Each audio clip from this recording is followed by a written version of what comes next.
The first thing you notice is pressure. It presses across your skin in a way that is not pain, not yet, but a change in the water so immediate that every part of you answers at once. The darkness ahead is not empty. It carries edges, and one of those edges is moving with purpose. Your body is soft. You know that before you know anything else, because the water touches all of you at once, and there is no hard place to stop it. Around you, 8 narrow reaches drift and curl with a life of their own, brushing sand, stone, and each other. You do not command them as separate things.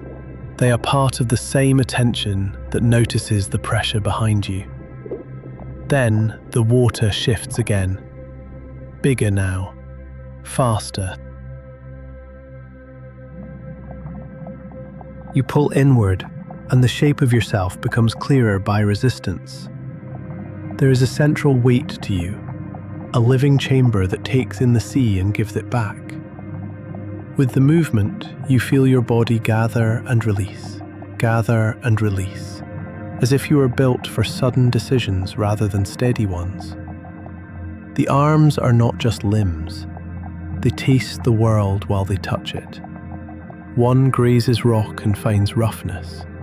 Another finds a crack no wider than your own uncertainty.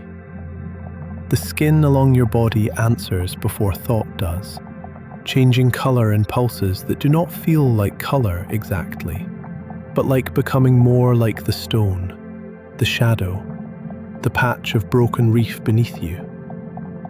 It helps, briefly. But the pressure behind you is stronger now, and the water is carrying a smell that does not belong to the reef. Broad, old, predatory. You do not need a name for it to know it is wrong. The world begins to divide into what can hide you and what can expose you. Sand is too open. The top of the reef is too bright. The gaps between coral fingers, the split under a boulder, the folded darkness inside a crevice, those are possibilities. You slide low, flattening yourself against the stone, and your skin answers again. The texture rises. The body roughens to match the surface beneath it. What was a soft, moving shape becomes, for a moment, part of the reef itself. This is the first kind of power you have. Not strength, but refusal. Refusal to be seen. Refusal to be read easily. Yet it costs time, and time is shortening. The shadow behind you has learned your trick. It is not close enough to touch, but it is close enough that the water feels crowded. If you stay still, you may vanish. If you move, you may be found.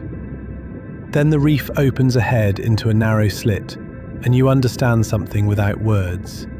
If your beak fits, the rest of you may follow. The shadow turns, not toward the reef, toward you.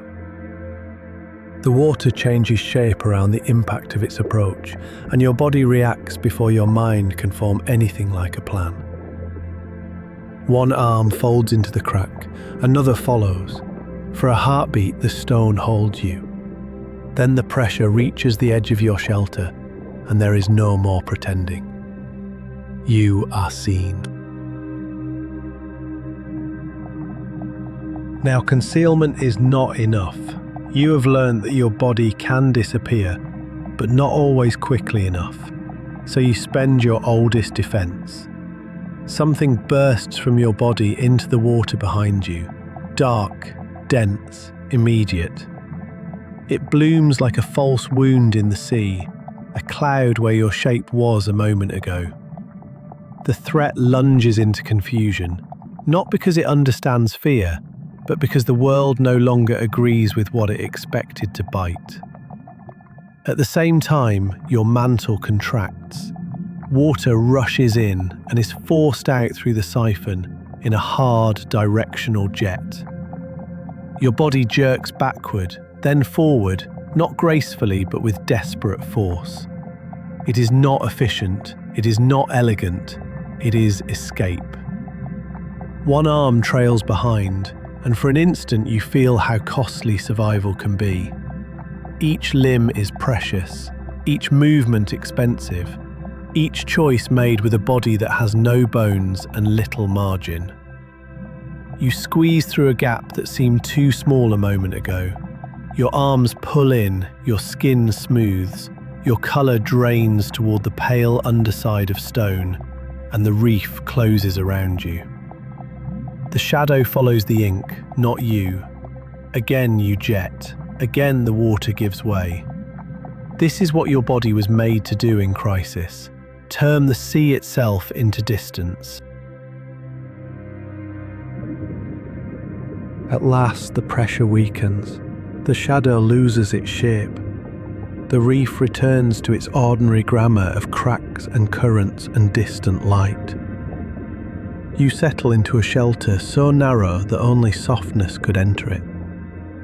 And now, with the danger gone, the truth remains. To exist like this is to live without armour and still endure. It is to survive by changing, by hiding, by becoming difficult to understand. It is to trust skin that can become rock, and a body that can abandon stillness in a single, violent burst. It is also to know that none of these gifts is free. Camouflage buys time, ink buys confusion, jetting buys distance. Each works only because the body is vulnerable enough to need it. The ocean is not a home that protects you. It is a world that tests whether you can remain a moving secret inside it. You are an octopus escaping a shark.